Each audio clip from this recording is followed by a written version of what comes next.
10 अब आपकी स्क्रीन पर रख देता हूं। पहले तीनों निफ्टी के नंबर्स।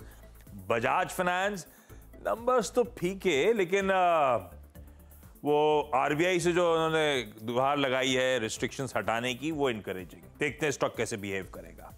इंडसइंड बैंक मिले जुले नंबर्स हैं। दो चीजें ब्रोकरेजेस को खासतौर पे पसंद आ रही हैं, स्लिपेजेस रिडक्शन और एसेट क्वालिटी मेंटेन करिए, जो हो सकता है ड्राइव करे री रेटिंग को, इसीलिए एग्रेसिव टारगेट्स थे।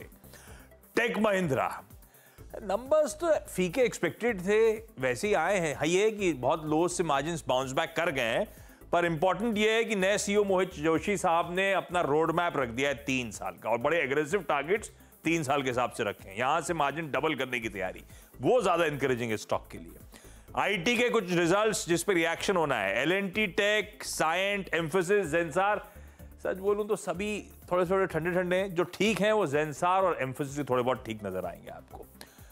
इसके अलावा फाइनेंशियल्स में आवास फाइनेंशियल्स, इक्विटा स्मॉल फाइनेंस और इवन यूटीआई एएमसी के नंबर्स पे हम रिएक्ट कर रहे होंगे। टाटा स्टील वो पॉजिटिव डेवलपमेंट कहना चाहिए, जो बिजनेस यूके के बिजनेस रिस्ट्रक्चरिंग का अपडेट आया है। इंटरग्लोब एविएशन ने 30 एयरबस एयरक्राफ्ट के लिए ऑर्डर प्लेस करा है, अच्छे संकेत। जोमैटो वो गोल्डमैन सैक्स की रिपोर्ट एसओटीपी वैल्यूएशंस ब्लिंकिट और जोमैटो को लेकर इनकरेजिंग, इसलिए रखा। बीएससी को रखा है क्योंकि एनएससी का एग्रेशन बढ़ रहा है। निफ्टी नेक्स्ट 50 का प्लेसमेंट आपको याद होगा, Friday expiry, lot size reduce करके सेंसेक्स के लॉट से सस्ता कर देना, ये सब एग्रेशन है, जिसके चलते मैं मानता हूं इसको रेडा पे रखना चाहिए। और रिजल्ट्स टुडे की लिस्ट के साथ छोड़े जा रहा हूं, एक नहीं दो नहीं 5 निफ्टी के नंबर्स हैं जो अवेटेड है आज। शुक्रिया आशीष, इस पूरी जानकारी के लिए एक बार फिर से सारे stocks with price section screen पर रखने के लिए। इट्स 22620, बैंक निफ्टी करीब 48,660, यानी इंडेक्स दोनों कल की जो हाईएस्ट ट्रैजेक्टरी है एक्सपायरी देखी उसको टच करने की कोशिश करते हुए।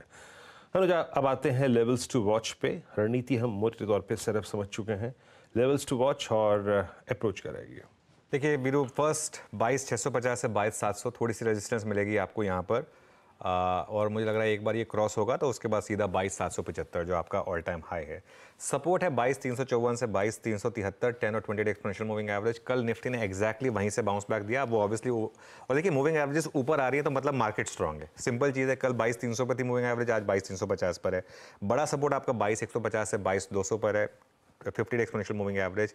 एग्जिस्टिंग लॉन्ग में स्टॉप लॉस रखें 22,350 का, और अगर आपको बाय किसी भी तरीके से 22,450 से 22,500 मिल जाए, अब पता नहीं मुझे मिलेगा या नहीं मिलेगा, लेकिन मिल जाए वहाँ पर बाय। देखिए मोमेंटम चेज करने में कई बार उतना इंटरडे में पैसा नहीं बनता, पैसा पोजिशनल ट्रेडर्स का बन रहा है, और 22,350 का स्टॉप लॉस रखें। बैंक निफ्टी जो है मुझे लग रहा है कि जल्दी ऑल टाइम हाई हिट करेगा, काफ़ी क्लोज हैं अब हम।